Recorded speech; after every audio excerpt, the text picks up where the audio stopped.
Welcome to Module 4, Expectation. For engineering data analysis, we will be talking about expected value in this module. So we will go over the module as I expect you've already gone over this once or twice. So let's solidify your understanding.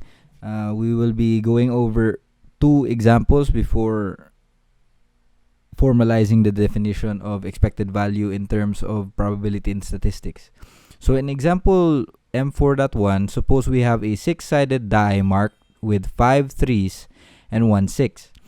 What would you expect the average of 6,000 rolls to be? Now, if you've read the solution, it entails taking the average of all the values of those 6,000 rolls, right? So that is the value 3 times 5,000 plus 1,000 times 6 over 6,000, and that will yield 3.5.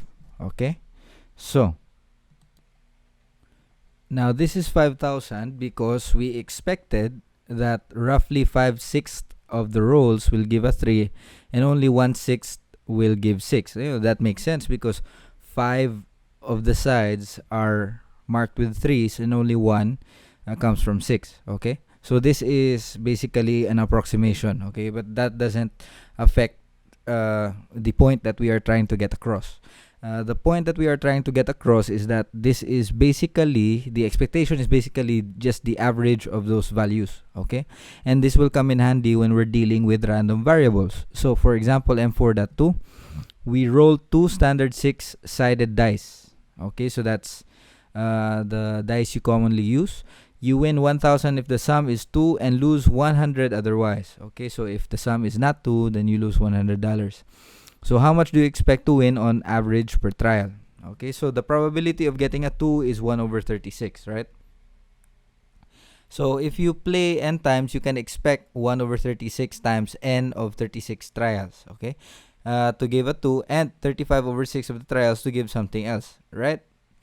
Okay, so like 35%, 35 outcomes out of the 36 will give you a sum other than 2, right? Okay, so that is basically, if you have 1,000, okay, here 1,000 times the probability of rolling a sum with 2 minus, because this is how much you will lose, 100 times 35 over 36, okay? Or this is the probability that you will get something other than the sum of 2 times n, where n is the number of trials. Now, if we divide the total thing by n, we will see that the expected average is negative 69.44. That means even if you win some of the time, you are expected to lose 69.44 per trial, all right? So at the end of the day, you lose. So this bet or this undertaking is not worth going through. Okay, so based on the two examples, we see that basically expected value is just the average of the values, and then when you're dealing with probabilities, that is the number of times, not dealing with probabilities. When you're dealing with a sum, okay, or when you're dealing with betting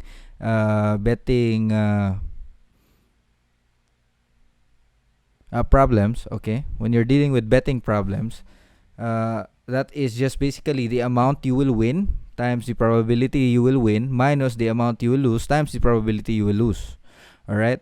And then factor in the number of trials that you will take, okay? So now in both examples, the sum for the expected average consists of terms which are a value of the random variable, okay, times its probability, all right?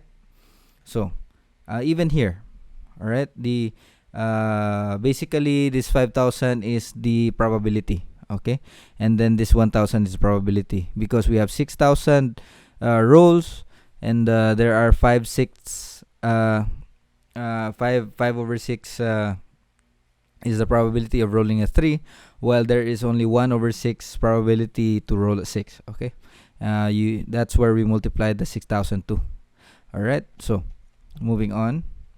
This leads to the following definition. Suppose x is a discrete random variable. We already know what that means. It could be any value in the data set with the following probabilities.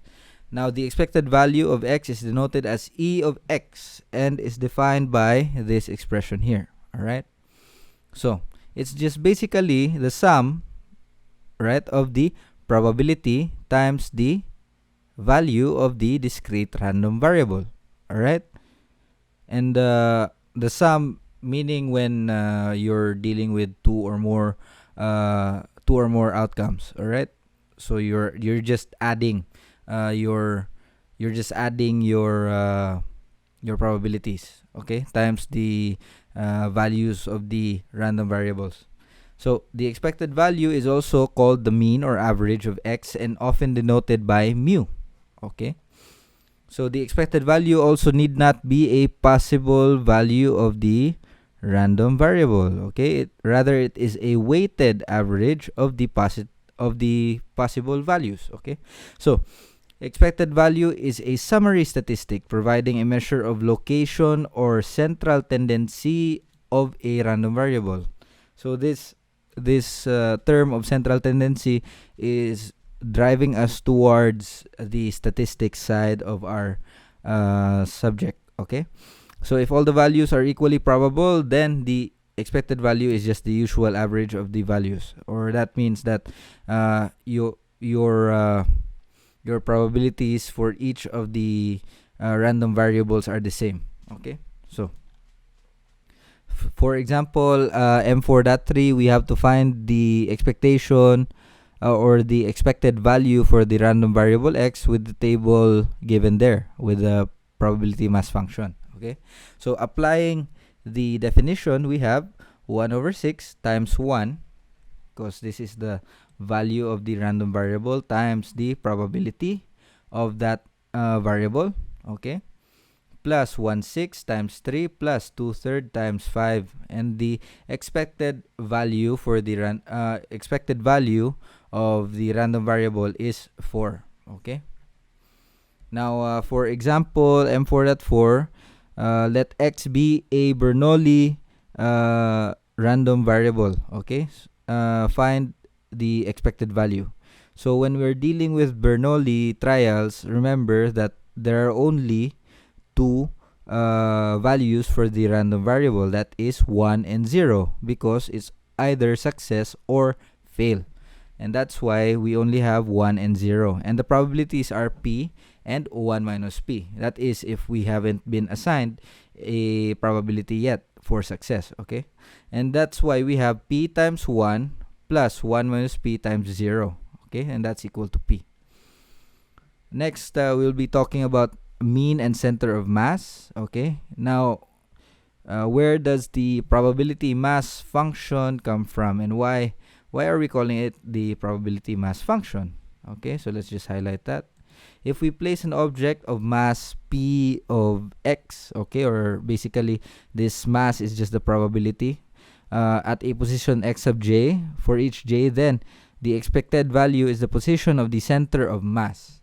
So let's recall the latter notion via an example. Okay, so example M4.5 is basically discussing a locating the center of mass. Okay, or if you think about it, it's just the applied Varignon's theorem. Okay, so it's just the mass, right, times the position plus mass times position over the total mass. Okay, and that gives you 3.5. Okay, so you can liken this to statics when you're taking the moment, right, or you're trying to locate the location of the resultant. All right, so we call this formula a weighted average of the x sub 1 and x sub 2. Okay, here x sub 1 is weighted more heavily because it has more mass, and therefore the center of mass is closer to m sub 1 rather. Okay, Next, we will be talking about the algebraic properties of expected value. So when we add, scale, or shift random variables, the expected values do the same. The shorthand mathematical way of saying this is that the expected value is linear, and because it is linear, you can just superimpose. Okay, so what do we mean? So if x and y are random variables on a sample space omega, then the expected value of x and y happening is just the expected value of x plus the expected value of y. Okay, and if a and b are constants, then the expected value of a times x plus b is just basically a times the expected value plus b, or scaling x by a and shifting by b. So we see this in our trigonometry, right? And this goes back to our algebra. Okay, so it's just scaling the expected value, then adding a number. Okay, so roll for example M4.6. We roll 2 dice. This is supposed to be 7. Let's just change that. Okay, roll 2 dice and let x be the sum. So find the expected value. Now, since we are rolling 2 dice, remember that there are 2 expected values, right? Because there are 2 outcomes. Because there are 2 random variables now. What do I mean? Well, let's see. Let me take out this workspace. Okay, so for dice 1, okay, so for D1, we have a sample space of 1, 2, 3, 4, 5, and 6, right? And then for D2, or dice 2, we have 1, 2, 3, 4, 5, and 6. Okay, so we want to get the expected value. All right, so now the probability, the sample space when 2 dice is rolled and you look at the sum. Okay, it could be 2, it could be 1 plus 1, 1 plus 2, 3, 1 plus 3, 4, 1 plus 4, 5, 1 plus 5, 6, 1 plus 5, 7, so on and so forth, right? Okay, so for the solution, let x sub 1 be the value on the first die and x sub 2 be the value on the second die. Okay, so instead of listing out the sum of D1 plus D2, we can just take the expected value of D1 and the expected value of D2 and then just add them together. Okay, and that will give you 7.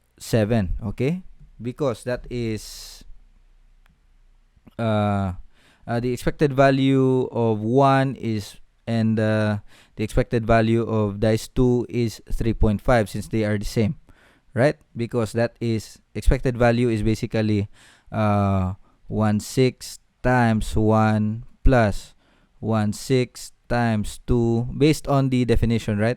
Plus 1/6 times 3 plus 1/6 times 4. Okay, this is the expected value of dice 1. Okay, plus 1/6 times 5 plus 1/6 times 6. Okay, this will yield 3.5.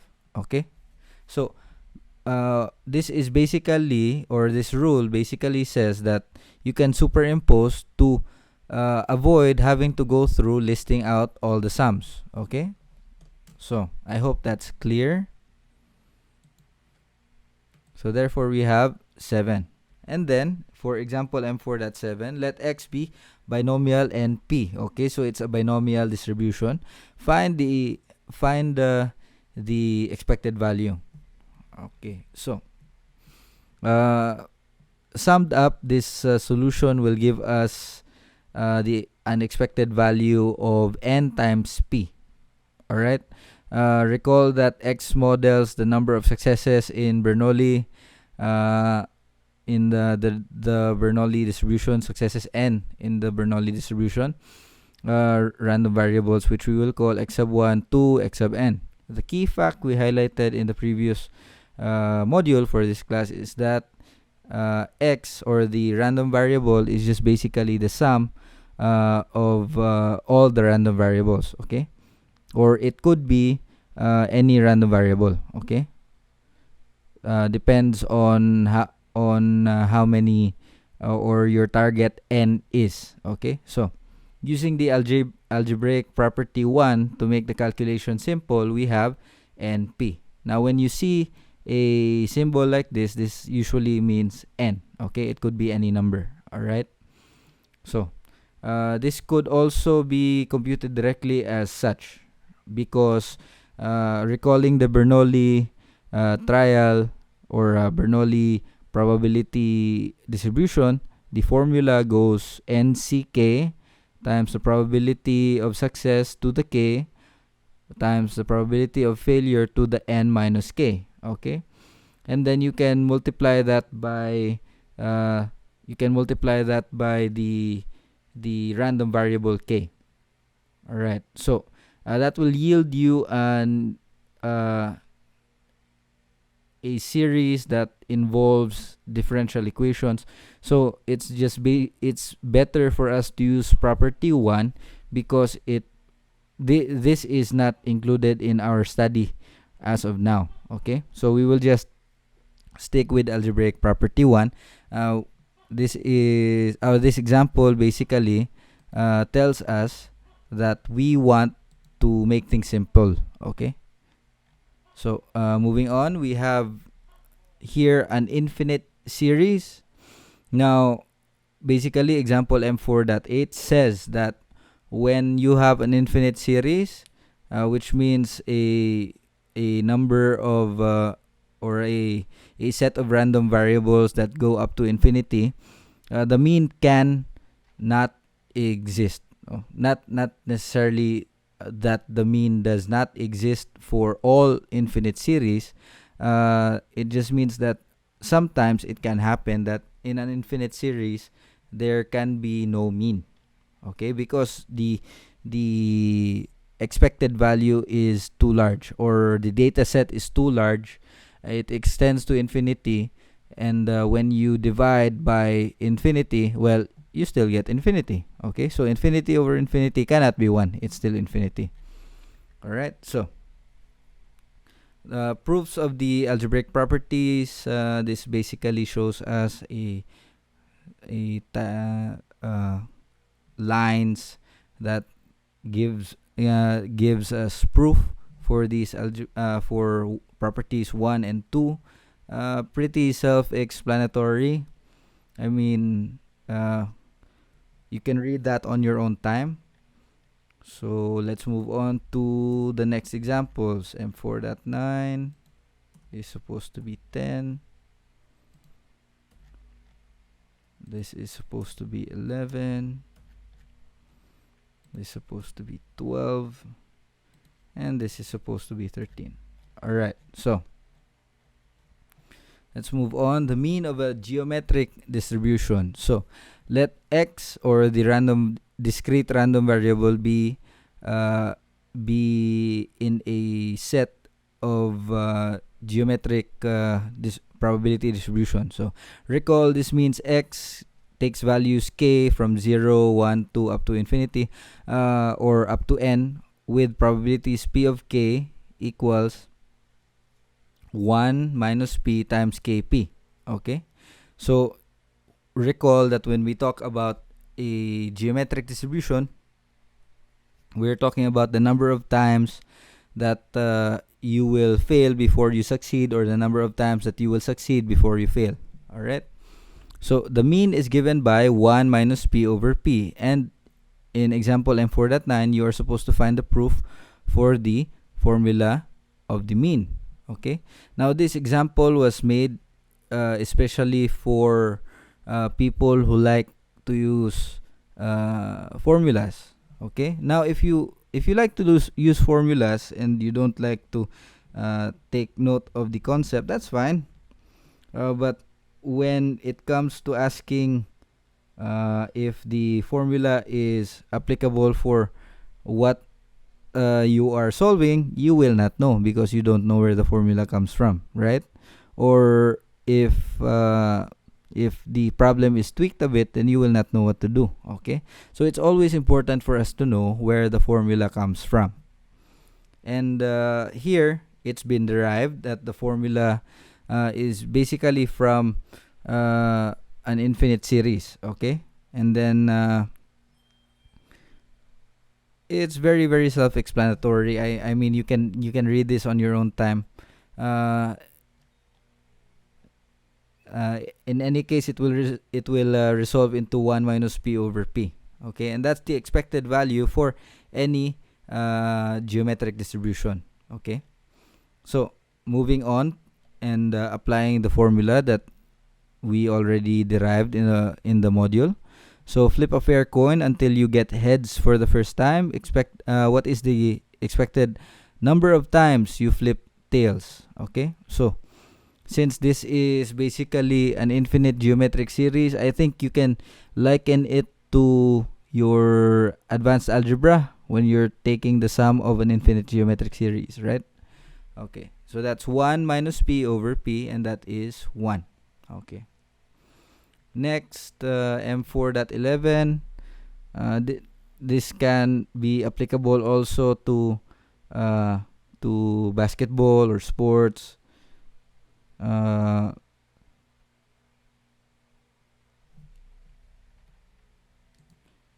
When you want to gamble, so you can use your knowledge of probability to tilt the scales to your advantage. Okay, so Michael Jordan, the greatest basketball player ever, made 80% of his free throws in a game. What is the expected number he would make before his first miss? Now, since we analyze the problem, it's asking us the number of times he would make a free throw before he misses. So this is a geometric distribution, and therefore we can use the formula that we derive, which is 1 minus p over p. Okay, so you have to remember the concept so that you can learn to apply which formula has to be used. All right, so next, expected values of functions of a random variable. So this section basically says that if your discrete random variable is a function of x, right? So it's the same thing. It's just h of x times the probability, and we will solidify what this means in the next two examples. So we have example M4.12. Let x be the value of a roll of one die, and let y equals x squared. So you make a table with the probability mass function here. Okay, and what you multiply to the probability mass function, okay, what you multiply to the PMF, or the value of the probability for that outcome, will be the y. Okay, since y is dependent on x. Okay, so that's why we have 1 squared times 1 over 6 plus 2 squared times 1 over 6, and so on until we reach 6 squared times 1 over 6. And so the expected value becomes 15.167. It's very very straightforward. Moving on to our last example. So say we roll 2 dice and let x be the sum, and suppose the payoff function is given by that function right there, y equals x squared minus 6x plus 1. So we do the same thing. We make the table of values, and we carry out the same concept we did here. Okay, and we will arrive at an expected value or expectation of 13.833. Okay, so you're asking here if it's a good bet. Since the expected value is positive, the bet is worth taking. Since expectation can be used to calculate the expected return on your investment when you gamble. It's good to know the odds and how to use them, the probabilities and how to use them when you gamble. Not that I want you to gamble, but it helps. It really does help. So I understand that this could be very difficult to grasp, but if you go over the examples again, even after going through this video, I know that you will get the hang of it, and just practice with your assignments. In any case, we will be going over all of these concepts in our board work in our classroom.